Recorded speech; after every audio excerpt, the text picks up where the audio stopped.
So I reckon one of the best fish you can keep in the aquarium hobby is the African cichlid. Whether it be peacocks, haps, and boona, like what I've got in here.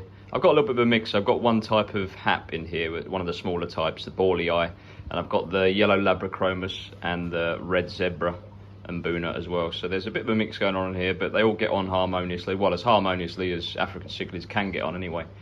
So the reason why I reckon these fish are one of the best you can keep is, I mean, even for a beginner, they're that tough that they can really handle a lot of beginner mistakes. Not like you should really treat fish with, some of the mistakes that beginners do have, but some of the learning curves as you're getting into it, and you're trying to basically keep fish the best you possibly can, but you might make the odd mistake, or you might miss a water change. Something as simple as that. This fish is very forgiving, and it's probably one of the best fish you can keep for that reason. They're very tough. They can take a lot of grief. They can, they're not going to sort of up and die on you that easily like some other fish can. They just seem to be really robust. And the reason I say that is because I've had these guys in here and I don't do an awful lot of maintenance, and they just seem to breed and make more. Like, quite literally, if you get a good rock structure in there, similar to what I've got in here, with loads of nooks and crannies and crevices in there, they will literally breed and make more, and the babies will make it. Unless maybe you're not aware, but the females hold the eggs in their mouth once they've obviously bred with the males, and then maybe after a month or so they'll spit them out, and they'll be spitting out live young, if you know what I mean. So obviously the eggs hatch inside their mouths, and they'll be spitting out the wigglers, and basically the young will find, or the fry will find a little crevice to survive, or they'll get eaten by the other fish. One of those two things will happen. Some people will split the females away from the males in another tank and let them spit out, or force them to spit out in another tank and then raise them that way. But I quite literally let nature do its thing, and quite a lot of babies seem to make it. Maybe not all of them, because there's that many holding females in here that it's not necessarily going to be a case of, if everyone made it, it would just be far too busy in here. So the odd one will get picked off now and then, which is that's nature at the end of the day. In nature that would happen. I'm not making it happen. It's just one of those things where I can't really stop it from happening, because they just keep breeding. So it's one of them where some will make it and some won't, and you'll slowly see the generations grow up. You've got really small little tiddlers that you'll see now and then. It's quite rare to see them, but in some of the really small crevices you'll see them pop out, and then other times you'll see some of the juveniles. You'll see them out the front of it a bit more, because I know they're not going to get picked off as easily. But yeah, the adults slowly growing up into their full-grown size. The red zebras were smaller, but they've actually met the same sort of size as the yellow labs now. And to be fair, I think some of them have crossbred as well, because I've seen a few babies that are kind of that orangey, yellowy colour, so they're kind of a bit of a mix. I could be wrong there. Maybe just the colour of the lights. But yeah, no.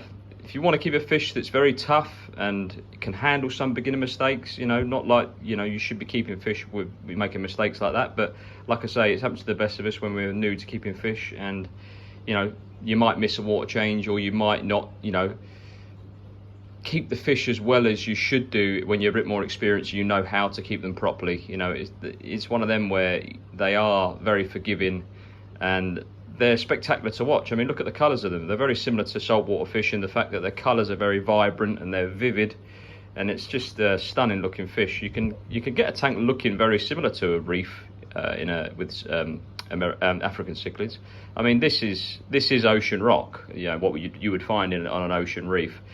Old coral skeletons and rock made up of calcium and what have you, and these fish love it, because the water around here isn't very hard. It's around neutral pH, maybe just under, and this rock, slowly, I mean, you can't really see it happening, but it's slowly dissolving in this water and adding hardness to the water. KH, GH buffers the water up a little bit, and this pH sits at just over 8 pH now, and I don't do that many water changes in this tank at all. Few and far between now. I kind of let it tick over, and one of the main reasons I let it do that is because I've got this in the sump here. So this sump's 5.5 foot long. I don't know if I mentioned, but the tank's 6 foot long by 2 foot wide by 2 foot tall.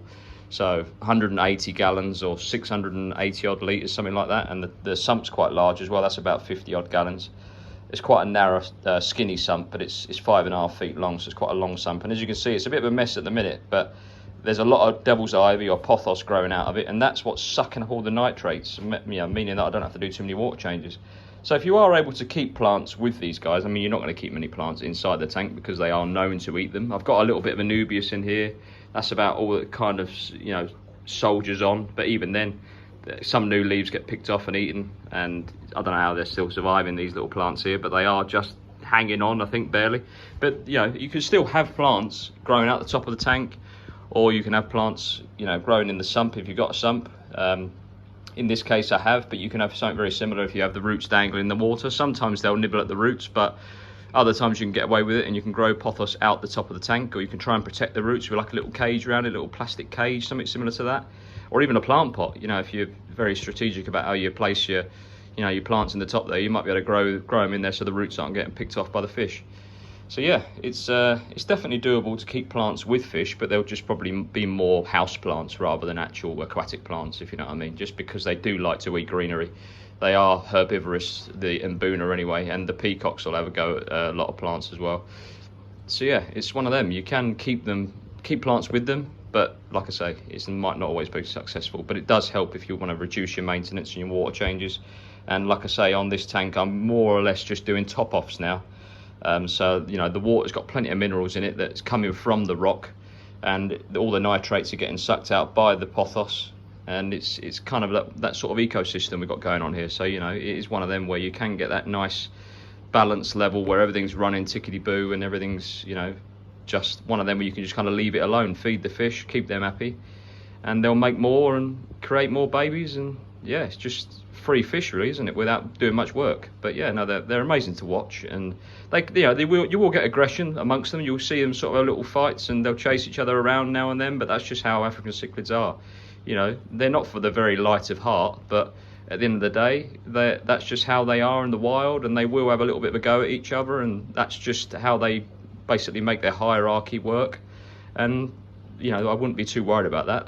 That's completely normal. They're not, you know, they're not doing something crazy if they're having a go at each other. That's just what they do. But they do kind of work themselves out, and they find a hierarchy. I mean, very rarely do I lose a fish in this tank, and normally it's one that wasn't doing very well anyway, and they do tend to pick on the very weakest fish. Normally it's an old fish that's kind of a bit knackered, or it might have had some internal issues already, and it might get picked off or picked on until it's basically forced to die. So it sounds very harsh when you think of it like that, but it's one of them where, you know, survival of the fittest in this with fish, isn't it, unfortunately. And you know, it's one of them where it is nature. That's how it works. But yeah, if you want to keep a fish that's very robust, then you might not have thought about this one, but I would definitely recommend African cichlids. But just bear in mind that you will have to face aggression, and I would definitely overstock them. So when you're getting a tank full of these, I would keep more than you think.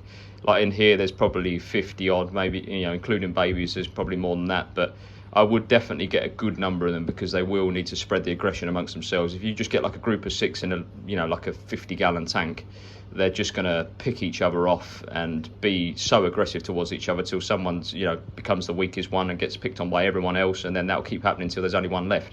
Which sounds crazy and harsh, but if you do it correctly and overstock them, or, you know, it might not even be considered overstocking, just get plenty of them, especially if you've got a larger tank.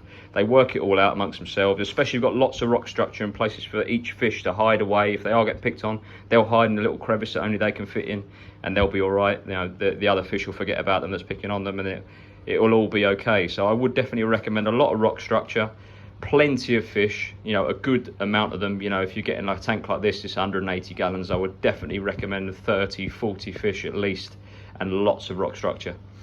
So yeah, give them a go, and you know, let me know in the comments whether you keep these fish or whether you're going to think about keeping African cichlids. I'd highly recommend them. I'll see you on the next one. Take care.